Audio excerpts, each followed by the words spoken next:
नमस्कार साथियों, मैं अशोक कुमार, पेंशन बहाली संघर्ष समिति टीम पंचकुला से। साथियों, कल 1 तारीख को रामलीला मैदान दिल्ली का हाल आप सबने देखा ही होगा। कितनी भारी मात्रा में कर्मचारी वहां, एक जन सैलाब कर्मचारियों का रामलीला मैदान में पहुंचा था। अन्ना हजारे आंदोलन के बाद सबसे बड़ा आंदोलन यदि कोई हुआ है तो पुरानी पेंशन बहाली हेतु हुआ है। मैं इसमें एक बात आपको बताना चाहता हूं कि जितने भी कर्मचारी वहां पहुंचे थे, इनको कोई सुविधाएं नहीं दी गई थी वहां आने जाने के लिए किसी राजनीतिक पार्टियों द्वारा। जिस प्रकार के राजनीतिक जो रैलियां होती हैं उनमें नेताओं द्वारा सुविधाएं दी जाती हैं, वहां अच्छी बैठने की व्यवस्था की जाती है। लेकिन ये जो पेंशन बहाली की जो रैली थी, ये कर्मचारियों की खुद की रैली थी। एक एक कर्मचारी का खुद का मामला था। हर कर्मचारी पूरे देश से उठकर अपने अपने खर्चा खुद करके, अपने खर्चा वहन करके दिल्ली पहुंचा था। कोई मेट्रो से, कोई पर्सनल गाड़ी से, कोई बस से, अपने अपने तरीकों से खुद की जिम्मेवारी थी वहां पहुंचने की। वहां बैठने की व्यवस्था नहीं थी, पांडाल की व्यवस्था नहीं थी। इतनी कड़कती धूप थी और 4-5 किलोमीटर दूर बसें खड़ी करनी पड़ी। 4-5 किलोमीटर दूर पैदल रास्ता तय करके रामलीला मैदान तक लोग पहुंचे थे। किस लिए, क्यों, ये सोचने की बात है। क्योंकि ये जो अन्याय की नीति लागू की गई है, ये एनपीएस नाम से सरकारों द्वारा जो अन्यायपूर्ण नीति लागू की गई है, इससे लोग पूरी तरह से ऊब चुके हैं। कर्मचारी बिल्कुल, सरकारों से उम्मीद एक टूट चुकी है कि सरकार अपने आप कुछ सरोकार के काम करेगी। अब कर्मचारियों को लग चुका है कि हमें अपनी मांग के लिए खुद ही उठना पड़ेगा। राज्य स्तर पर सभी राज्यों में लड़ाइयां लड़ी जा रही थी, लेकिन वहां उनकी बात को दबाने के प्रयास किए गए। कहीं 1-2 जगह माना भी गया, लेकिन केंद्र सरकार को जगाने के लिए ये प्रोग्राम रखा था। और आप सबों ने सोशल मीडिया के माध्यम से देखा होगा, केंद्र सरकार की जरूर आंखें खुली होंगी और खुलनी भी चाहिए। रही बात ये पेंशन, सरकार की तरफ से दिखाया जाता है कि पेंशन लागू कर देने से इतना बोझ देश पर पड़ेगा। ये सब बरगलाने की बातें हैं। सिर्फ इसमें पेंशन देने से अगर किसी को नुकसान है तो प्राइवेट कंपनियों को है, जिनको ये पैसा दिया जा रहा है। एक कर्मचारी का पैसा प्राइवेट कंपनी के हाथ में दिया जा रहा है। सरकार हर महीने उतना ही पैसा खुद भी निजी कंपनी के हाथ में दे रही है। तो यदि ये पुरानी पेंशन लागू करते हैं, ना सरकार को कोई नुकसान है, ना कर्मचारी को कोई नुकसान है। यदि किसी को नुकसान है तो वो निजी कंपनियों को नुकसान है।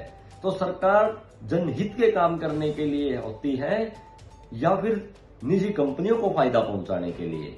ये जो नीति है, ये कंपनियों को फायदा पहुंचाने की नीति है। इस नीति को बंद करके और अपने कर्मचारी के हित में जो पुरानी व्यवस्था पेंशन की थी, वो व्यवस्था लागू की जाए, ये मांग है। इसको जो भी पार्टी इस मांग को मानेगी, वो देश पे राज करेगी। एक ही नारा है, जो पेंशन की बात करेगा वो देश पर राज करेगा, वो चाहे कोई भी पार्टी है। तो हमारे माननीय मुख्यमंत्री महोदय से यही मांग है कि इस मुद्दे की गंभीरता को समझे। 2.5 से 3 लाख कर्मचारी वहां पहुंचे थे, उन कर्मचारियों की भावना को समझे। ऐसा नहीं है कि जो कर्मचारी वहां पहुंचे थे वही पुरानी पेंशन चाहते हैं। ऐसे भी लाखों कर्मचारी जो वहां नहीं पहुंच पाए, वो भी पुरानी पेंशन के समर्थक हैं। क्यों ना हो? 4 दिन अगर कोई विधायक रह जाता है तो वो ताउम्र पेंशन लेता है। 40 साल सरकारी सेवा में देने के बाद एक कर्मचारी को पेंशन से वंचित रखा गया है।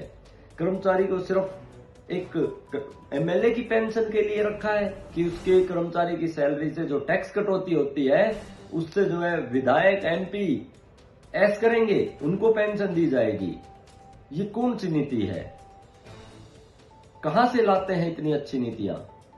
ये सरासर गलत है। इसका पुरजोर पूरे देश में विरोध हो रहा है। और जब जिनके हित के लिए नीति आप बता रहे हो, यदि वो लोग खुद इसको नहीं चाहते तो क्यों जबरदस्ती थोपा जा रहा है? तो इससे आम जनता को भी समझ आ रहा है, ये एनपीएस सिर्फ कर्मचारी और सरकार की लड़ाई नहीं है। सरकार इसको, इस लड़ाई को, इस मुद्दे को आम जनता तक ये कहकर दबा रही है कि इससे देश को हानि होगी। लेकिन कर्मचारी तथ्यों के साथ ये कहते हैं कि इस पुरानी व्यवस्था को लागू करने से देश को कोई हानि नहीं होगी, बल्कि देश को लाभ ही लाभ होगा। सिर्फ हानि होगी तो मैं बार बार कह चुका हूं, हानि होगी तो निजी कंपनियों की होगी। अपने कर्मचारी हितों को देखते हुए, अपने देश के हितों को देखते हुए यह पुरानी पेंशन की व्यवस्था तुरंत लागू होनी चाहिए। और एक बड़ी बात साथियों, आपने देखा होगा मुख्य समाचार वालों ने, मुख्य समाचार पत्र हो, सोशल मीडिया को छोड़कर इलेक्ट्रॉनिक्स मीडिया हो, किसी ने भी इस खबर को प्रमुखता से नहीं दिखाया। एक दबे तरीके से दिखाने का प्रयास है। यदि डायरेक्ट सीधा ही बिल्कुल नहीं दिखाएंगे तो सीधा सीधा आरोप लगता है कि ये लोग सरकार के इशारे पर काम करने वाले लोग हैं। इसलिए उसको दबे तरीके से खबर चलाई जा रही है। 1.5 लाख 2 लाख का जहां हुजूम पहुंचा हो और उस बात को प्रमुखता से ना दिखाया जाए, इससे आप क्या समझेंगे कि ये क्या माहौल चल रहा है।